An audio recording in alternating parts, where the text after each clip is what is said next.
오늘은 호세아 7장이 되겠습니다. 이 7장에다가 제목을 붙일 수 있다면 우리의 일그러진 자화상, 이렇게 붙일 수가 있습니다. 우리가 인생을 살아가면서 누릴 수 있는 최고의 특권이 있다면 나는 하나님의 백성이다 라는 의식을 가지고 살아갈 수가 있다는 것입니다. 우리의 인생에 고난이 없을 수 없지만 그럼에도 불구하고 나는 하나님이 함께하는 사람이다, 이런 의식이 있으면 우리는 온갖 고난을 극복하고 우리의 삶의 소명을 이룰 수가 있는 줄로 믿습니다. 사실 역사를 통해서 가장 고난을 많이 겪은 민족이 있다면 아마도 이스라엘 민족일 것입니다. 근데 이런 고난을 겪으면서도 전 세계 각계각층에서 가장 많은 리더를 배출한 민족, 이스라엘 민족이죠. 전 세계 인구의 1%도 안 되는 유태인들이 100회가 넘는 노벨상 수상자의 자리에 섰습니다. 노벨상 전체 수상자의 38%가 유태인이었다는 거 아세요? 근데 특별히 노벨 경제학상은 65%가 유태인들이었습니다. 그들을 그렇게 만든 의식이 뭘까? 선민의식이에요. 선민의식. 나는 선택된 백성이다. 선민의식. Chosen people. 근데 이스라엘하고 가장 비슷한 민족이 있다면 저는 한국 백성이라고 생각해요. 그래서 한국 백성을 요즘 오리엔탈 주라고 합니다. 근데 이스라엘이 chosen people이지만 한국 사람은 본래 조선 people입니다. 비슷하잖아요. 조선 people. 네. 그게 우리의 자아상이에요. 자, 나는 선택한 백성이다라는 선민의식. 이것이 이스라엘의 자아상 혹은 그들의 자화상을 만들었던 것입니다. 지금도 마찬가지입니다. 근데 그들이 항상 건강한 자아상, 건강한 자화상을 갖고 이스라엘 민족이 꼭 살았던 것은 아닙니다. 그들도 잘못될 때가 있었어요. 건강하지 못한 왜곡된 삐뚤어진 자아상의 모습을 가졌던 때가 있었습니다. 바로 호세아 선지자가 활동하던 그 시대의 이스라엘 백성의 모습이 그랬습니다.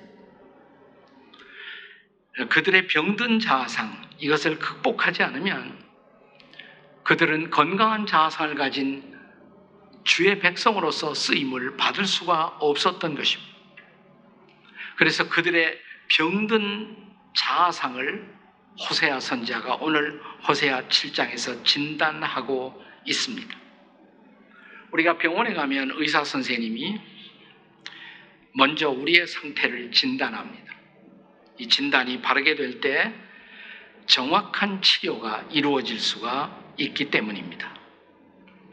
자, 여기 호세아 선지자가 이스라엘 백성들의 진정한 치료를 위해서 먼저 그들의 병든 자화상을 이 본문을 통해, 즉 호세아 7장을 통해 진단하고 있습니다. 자, 7장 1절이 어떤 말로 시작되는지 아세요? 자, 7장 1절입니다. 다 같이 처음 시작이 이렇게 시작됩니다.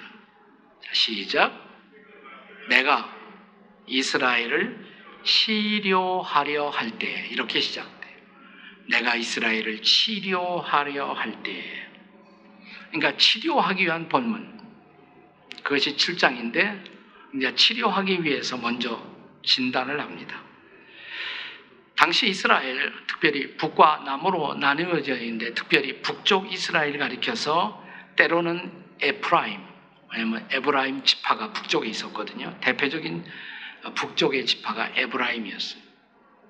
혹은 대표적인 북쪽의 지역이 사마리아, 에브라임, 그러면 이게 북이스라엘이다, 이렇게 생각하시면 됩니다. 이 북이스라엘의 영적인 진단, 그들의 일그러진 자아상, 그 자아상을 함께 우리가 살펴보면서 오늘 우리의 일그러진 자아상은 도대체 무엇일까? 자기 자신을 직면하는, 우리 자신을 만나는 시간이 될 수 있기를 주님의 이름으로 축복합니다. 자, 일그러진 자아상 첫 번째는 달궈진 화덕입니다. 첫 번째가 달궈진 화덕입니다. 자, 7장 4절의 말씀을 먼저 읽도록 하겠습니다. 7장 4절 이미 읽었습니다마는 한 번 더 읽겠습니다. 다 같이 시작. 그들은 다 가늠하는 자라 과자 만드는 자에 의해 달궈진 화덕 같도다. 그가 반죽을 뭉침으로 발효되기까지만 불일으키기를 그칠 뿐이라. 자, 계속되는 6절에 봐도요. 6절 말씀 보시면 자, 그들이 가까이 올 때에 그들의 마음은 간교하여 뭐 같다? 화덕 같다 그랬습니다. 그들의 분노는 밤새도록 자고 아침에 피우는 불꽃과 같도다.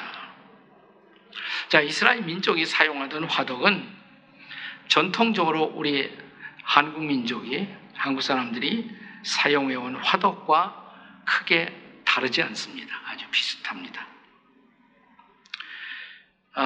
화덕에 이제 아침부터 나무를 넣죠. 그 다음에 불을 뗍니다.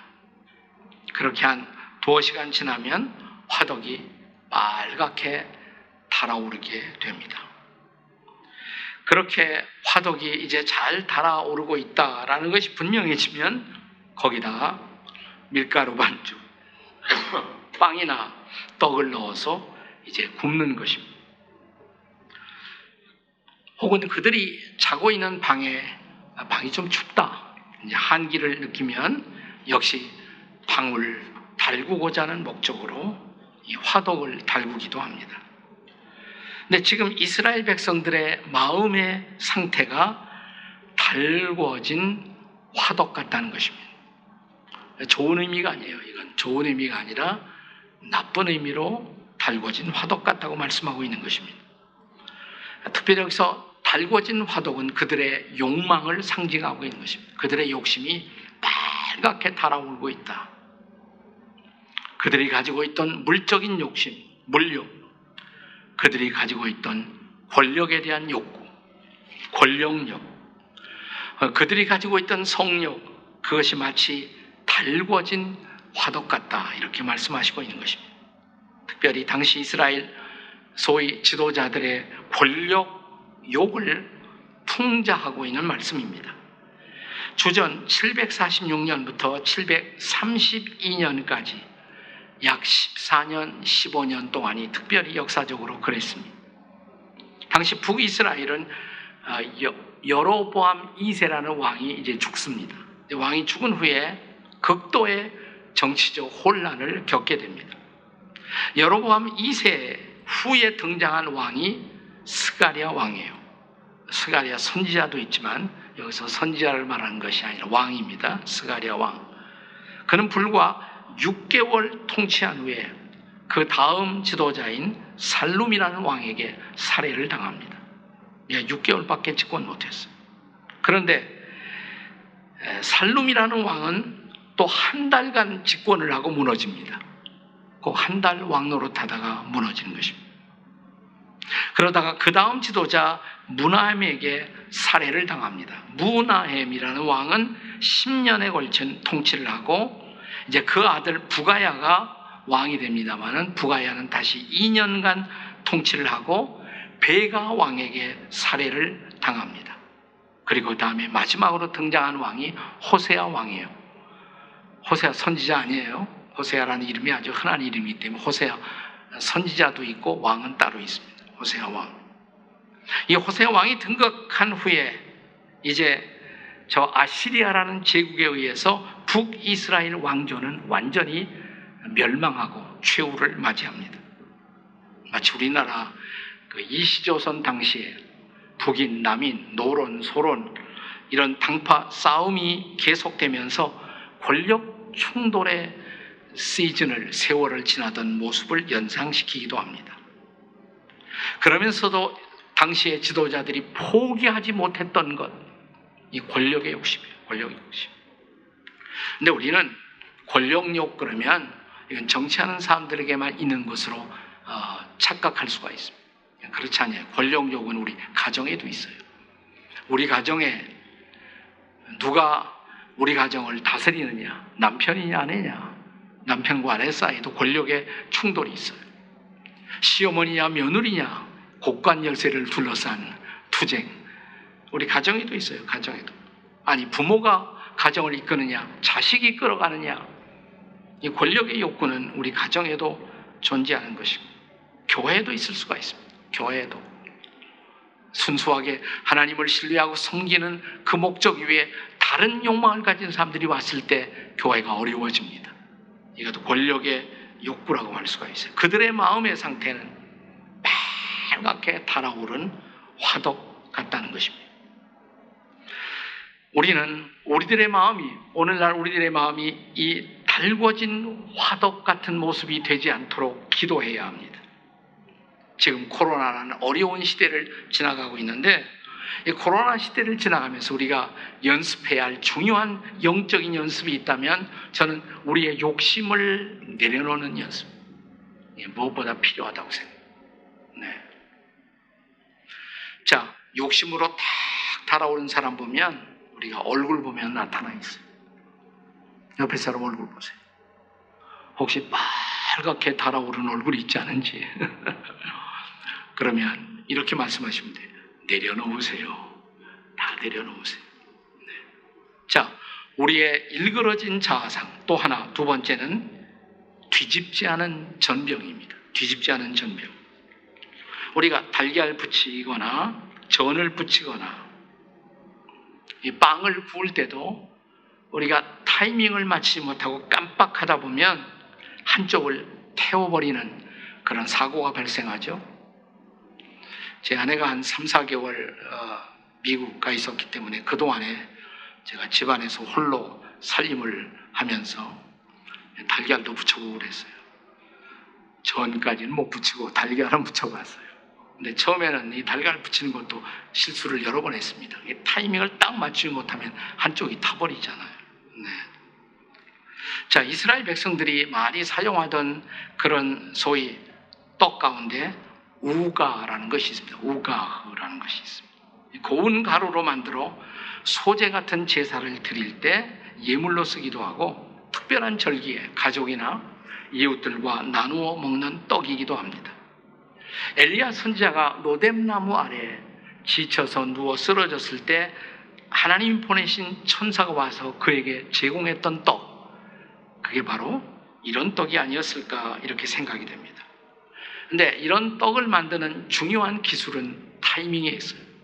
타이밍을 맞춰서 싹 뒤집어야 앞과 뒤가 적절하게 있게 되는 것입니다. 한쪽이 다 타버리면 결국 다 버릴 수밖에 없습니다. 한쪽은 설이 있고 한쪽은 타버린 떡, 이건 먹을 수 없는 떡이죠. 이것이야말로 정체성을 상실하고 더 이상 하나님 앞에 사용될 수 없는 인생의 모습입니다. 네. 우리가 정체성을 잃어버리면 하나님이 보실 때 난 너를 쓸 수가 없어. 난 너를 사용할 수 없어. 이렇게 되어버리는 것입니다. 자, 여기 8절의 말씀을 보세요. 본문 8절 다 같이 읽겠습니다. 시작. 에브라임아, 여러 민족 가운데 혼합되니 그는 곧 뒤집지 않은 전병이로다. 뒤집지 않은 전병이로다. 당시 이스라엘 백성들의 영적인 상태가 그랬다는 것입니다. 자, 주변 여러 나라들이 침략해 왔어요. 이방 문화와 접촉하면서 마침내 이교 사상, 이교 문화를 받아들이면서 이스라엘 백성들은 점진적으로 나는 하나님의 선택한 백성이다라는 자아상을 잃어버리고 있었던 것입니다. 자, 우리가 정치적인 힘 혹은 군사적인 힘이 약하여 주변 나라에게 어쩔 수 없이 침탈당하는 그런 일은 있을 수가 있습니다. 약소민족에게는 종종 일어나는 사고이기도 합니다. 그러나 그럴 때 우리가 영적인 정체성까지 포기해야 하는 것은 아닙니다. 작은 나라이지만 오히려 큰 나라에게 영향을 끼칠 수도 있어요. 우리가 우리의 자아상을 잃어버리지만 않는다면 말입니다. 지금 한국이 작은 나라입니다. 그렇다고 우리가 열등감에 빠질 필요는 없죠. 우리가 문화적으로 오히려 다른 나라에 영향을 끼칠 수도 있어요. 지금 그런 일들이 좀 벌어지고 있잖아요. 네, 우리 BTS 같은 젊은이들, 네, 이들이 크리스찬이었으면 얼마나 좋았을까. 저는 늘 마음속에서 그런 생각이 들어요. 기도도 합니다. 여러분 기도하세요? 기도하셔야 돼요. 이들에게도 복음이 좀 들어올 수 있도록. 그러면 전 세계에 영향을 끼칠 거 아니에요. 영향을. 자, 우리가 그리스도인들이 역사를 통해서 종종 그리스도인다운 정체성을 상실할 때가 있어요. 세상 문화에 우리가 압도를 당할 때. 선교학자들은 그런 현상을 가리켜서 두 가지를 우리가 경계해야 합니다. 우리의 정체성을 상실하게 않기 위해서 경계해야 할 두 가지의 사상. 하나를 다원주의라고 말합니다. 플루러리즘, 다원주의. 여러 가지 잡다한 사상들이 와서 우리를 압도해버리는 것입니다. 혹은 혼합주의, 싱크리티즘이라고 그래요. 혼합주의. 여러 가지 혼합된 사상이 와서 우리를 그리스도인 아닌 사람으로 보이도록 만드는 것입니다. 자, 이것이 바로 오늘 본문이 경고하고 있는 메시지예요. 9절 보세요. 자, 본문의 9절 같이 읽습니다. 시작. 이방인들이 그의 힘을 삼켰으나 알지 못하고 백발이 무성할지라도 알지 못하는도다. 이방인들이 벌써 삼켜버렸어요. 근데 내가 삼킨 것도 알지 못해. 백발이 되었는데도 알지 못해요. 오랜 시간이 경과되었는데도 내가 정체성을 상실한 것 그 자체도 알지 못하고 살아가고 있었던 불쌍한 민족. 이것이 당시 이스라엘 백성들의 모습이었던 것입니다. 예수님은 어떻게 경고하십니까? 소금이 그 맛을 잃으면 무엇으로 짜게 하리요? 소금은 짜야 돼요. 소금이 짜지 않으면 소금이 될 수가 없어요. 존재 이유가 없어지는 거예요. 그러니까 달라야 돼요. 우리가 주변과 다르다. 이것이 바로 우리가 세상을 변화시킬 수 있는 우리의 고유한 정체성이 될 수가 있다는 것입니다. 내가 세상과 다르다는 것, 우리가 세상과 다르다는 것, 그것이 우리가 존재해야 할 이유인 것입니다. 그렇습니다. 따라서 우리는 우리다워야 하고, 하나님의 백성은 하나님 백성다워야 하고, 그리스도인은 그리스도인다워야 하는 것입니다. 근데 이것도 아니고 저것도 아니에요. 정체성이 없어져요. 존재할 가치가 없는 것입니다. 그러므로 사랑하는 여러분, 코로나 시대 와서 여러 가지 어려움이 우리 앞에 직면해 있지만 그럴수록 그리스도인답게 사는 것, 결코 이것을 잊지 않는 저와 여러분이 되시기를 주님의 이름으로 축원합니다. 자, 여기 우리의 일그러진 자아상 세 번째, 호세아는 어리석은 비둘기 같다 이렇게 말합니다. 어리석은 비둘기. 11절의 말씀을 보십시오. 11절입니다. 같이 읽겠습니다. 시작. 에브라임은 어리석은 비둘기같이 지혜가 없어서 애굽을 향하여 부르짖으며 아수르로 가는도다. 여러분, 어리석은 비둘기는 종종 두 가지 실수를 한다고 그래요. 두 가지 오류. 하나는 뭐냐면 먹이를 이제 새끼들이 불쌍해서 먹이 구하러 새끼 놔두고 갔다가 새끼를 잃어버려요. 새끼를 보호하면서 먹이를 구해야 할 텐데 그러지 못한다는 것입니다. 또 하나는 비둘기가 너무 낮게 나르다가, 높이 나르지 못하고 낮게 나르다가 사람들이 쳐놓은 그물에 쉽게 잡히는 것. 그런 의미에서 비둘기는 어리석다라고 말합니다. 자, 우리 목전의 이익, 눈앞의 이익 때문에 더 중요한 것을 잃어버리는 모습, 행여나 혹시나 그것이 우리의 모습이 아닐까요? 우리의 도움을 구하기 위해서 이곳 저곳으로 다니다가 가장 중요한 것을 상실하는 것, 그것이 우리 자신의 모습이 아닐까요? 자, 그 당시 호세아 선지자 당시에 이스라엘은 두 개의 강대국의 사이에 둘러싸여서 여러 가지로 어려움을 경험하고 있었습니다. 하나는 전통적인 강국 남쪽의 애굽, 애굽이 항상 이스라엘을 위협하고 있었어요. 또 하나는 저 북쪽에 있었던 아시리아, 아수르 제국이었습니다. 자, 그런데 이스라엘은 자기의 생존을 위해서, 도움을 위해서 오늘은 애굽에 가서 help me, 저를 도와주세요. 그러다가 이거 애굽은 아무래도 우리를 도와주지 않을 것 같다. 그리고 애굽은 곧 쓰러질 것 같다. 최근에 일어나고 있는 신흥강국 아수르에 몰래 또 사신을 보냅니다. 그래, 아수르에 가서 우리는 당신들의 도움이 필요합니다. 당신들과 함께 하겠습니다. 우리가 섬기겠습니다. Please help me. 우리를 도와주세요. 당시 이스라엘은 그런 유형의 삶을 살고 있었던 것입니다. 이것은 마치 오늘 우리나라가 대한민국이 미국과 중국 사이에서 줄타기 외교를 하고 있는 모습과 아주 비슷하잖아요. 네, 그래서 이스라엘과 우리나라는 여러 가지 면에서 공통점이 많습니다. 베가라는 왕이 통치하고 있을 때 이스라엘은 아수르와 대결을 합니다. 그리고 아수르와 대결하기 위해서 애굽 보고 도와달라고 요청을 합니다. 그러나 북이스라엘의 마지막 왕 호세아 왕 때는 아수르를 따르기로 결심합니다. 아수르에 가서 우리가 당신을 섬기겠습니다. 그래? 그럼 다 바쳐. 아수르가 다 먹어버렸어요.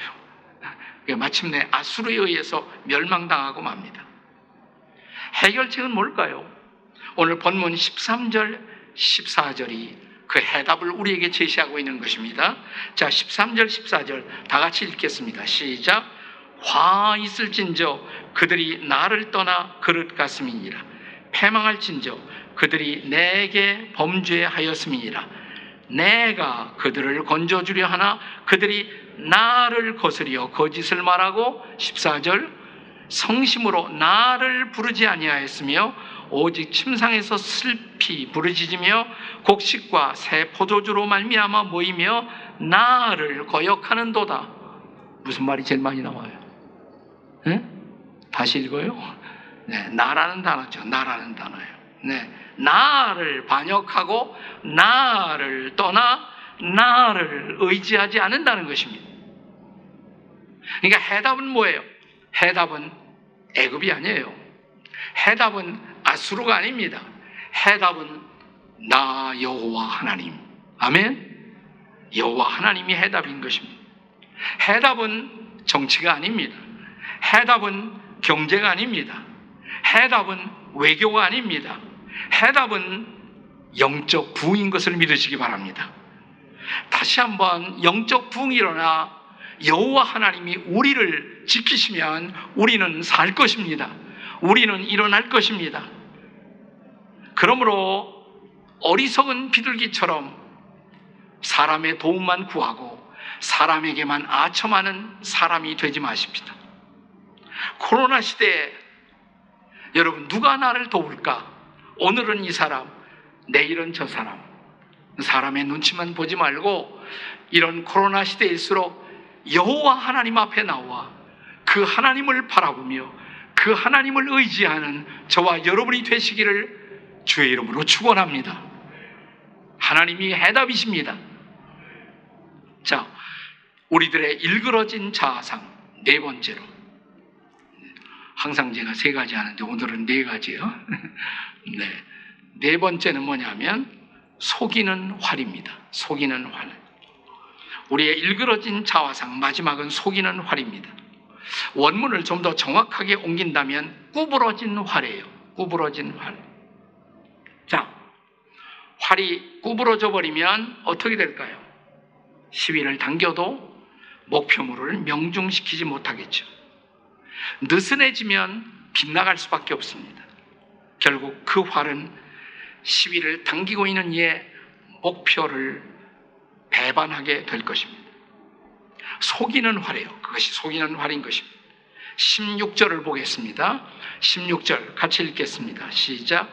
그들은 돌아오나 높으신 자에게로 돌아오지 아니하니 속이는 활 같으며 그들의 지도자들은 그 혀의 거친 말로 말미암아 칼에 엎드러지리니 애굽 땅에서 조롱거리가 되리라. 아멘. 속이는 활이 되지 말아야 돼요. 속이는 활. 자, 우리가 내가 좀 잘못했구나, 구부러졌구나, 그걸 깨달을 수 있어요. 후회할 수가 있습니다. 이스라엘 백성도 후회했습니다. 후회는 했는데 그들은 온전히 하나님께 돌아오지 못했어요. 온전히 하나님 앞에 돌아와 하나님 앞에서 살지 못했어요. 그것이 문제였습니다. 그리고 결국은 애굽의 조롱거리로 전락해버리고 만 것입니다. 그렇습니다. 자, 우리가 돌아오려면 철저하게 돌아와야 합니다. 철저하게 회개해야 합니다. 철저하게 주님 앞에 서야 합니다. 그리고 주님 앞에서 이제라도 새로운 삶을 살아가는 저와 여러분이 되시기를 바랍니다. 그렇습니다. 구부러진 방법으로 인생을 살려고 하지 마십시다. 적당한 방법으로 사람들을 속이며 인생을 살려고 하지 마십시다. 우리는 하나님을 경외하는, 하나님 앞에 정직한 모습으로 살아가는 하나님의 진정한 백성이 될 수 있기를 주님의 이름으로 축원합니다. 속이는 활, 구부러진 활처럼 폼만 잡는 군사가 되지 말고 정직한 활, 그리고 목표를 향해서 날아가는 그런 활이 될 수 있기를 주님의 이름으로 축복합니다. 우리 세계적인 선교회 가운데 성경 번역 선교회가 있습니다. 성경 번역 선교회. 위클립 바이블 트랜슬레이터라고 그러죠. 위클립. 네. 세계 성경 번역 선교회. 한국에서는 GBT라고 합니다. 글로벌 바이블 트랜슬레이터. 이 세계 번역 선교회의 창설자였던 카메론 타우센트라는 분이 있었어요. 카메론 타우센트. 근데 이분이 최초의 선교를 했던 곳이 어디냐면 멕시코였습니다. 멕시코 인디안 부족을 위해서 성경을 번역하고 그들에게 선교를 해야겠다. 그런데 멕시코 정부가 허가를 내지 않습니다. 허가를 주지 않아요. 성경 번역해도 좋다는 허락을 내리지 않습니다. 근데 그 당시에 멕시코 정부는 심히 부패했기 때문에 멕시코 정부 관리들에게 뇌물만 주면 쉽게 허가를 받을 수가 있었어요. 그러나 부당한 방법으로 내가 선교할 수는 없다고 타우센트는 생각을 했습니다. 자, 인디안 지도자들은 이렇게 말합니다. 우리 인디안들이 섬기는 신이 있는데, 마을의 신이 있는데 그 신에게 당신도 절만하면 우리가 그 허가 대신 받아주겠다고. 그러나 하나님을 경외하는 그가 이방신에게 부당한 방법으로 고개를 숙일 수는 없었던 것입니다. 그래서 어떻게 할까 생각하다가 일단 그 마을에 들어갈 수 있는 방법, 정당한 방법은 그 마을을 돕는 길밖에 없었어요. 그래서 내가 성경 번역을 접어두고 그 마을을 돕기 위한 NGO로 그 마을에 들어갔습니다. 그래서 성경 번역 선교사가 성경 번역한 것이 아니라 마을의 길을 고치고 수로를 수리하고 농산일을 돕고 또 이 물길 흐르는 것을 트는 일, 이런 일들을 열심히 2, 3년 동안 했어요. 그러니까 마을이 조금씩 변하기 시작했어요. 그리고 열심히 일하는 이 사람을 보고 마을 사람들이 와서 돕기 시작합니다. 그들과 팀을 이루기 시작합니다. 조금씩 마을이 반듯해지고 깨끗해지고, 그러자 그 마을을 떠나가던 인디오들이 떠나지 않고 그의 친구가 되어 그를 돕기 시작합니다. 자, 이 마을을 관리하던 멕시코 정부의 관리들이 보니까 이 사람 한 사람 때문에 이 마을을 좋은 마을로, 관리하기에 편리한 마을로 잘 바뀌고 있거든요. 그걸 보고했어요. 대통령까지 보고를 했어요. 그랬더니 자, 대통령이 명령을 해요. 그 사람 가서 요구사항이 뭔지 알아봐라. 관리가 왔어요. 당신이 원하는 요구사항은 뭐냐고. 나는 다른 거 아무것도 없다고. 성경 번역할 수 있는 허가를 내달라. 그건 문제 없지. 내주겠다고. 그래서 이제 성경 번역 허가를 정부로부터 정당하게 받습니다. 그리고 마침내 그 마을에는, 인디오 마을에는 놀라운 영적 부흥이 일어나기 시작했어요. 조금 늦었죠. 한 3년 늦었어요. 그러나 정당하게 기다렸고, 정당하게 수고했고, 정당한 결실을 얻었던 것입니다. 그는 부당하게 일할 필요가 없었던 것입니다. 사랑하는 여러분, 오늘을 사는 그리스도인들이 코로나 시대이지만 여러 가지로 힘들고 어렵지만 우리가 하나님 앞에 정직하게, 하나님 앞에 정당하게 살기로 결단한다면 하나님은 우리의 기도를 들으실 것입니다. 부흥이 일어날 것입니다. 새로운 일이 벌어질 것입니다. 속이는 활이 되지 않기를 주님의 이름으로 축원합니다. 아멘.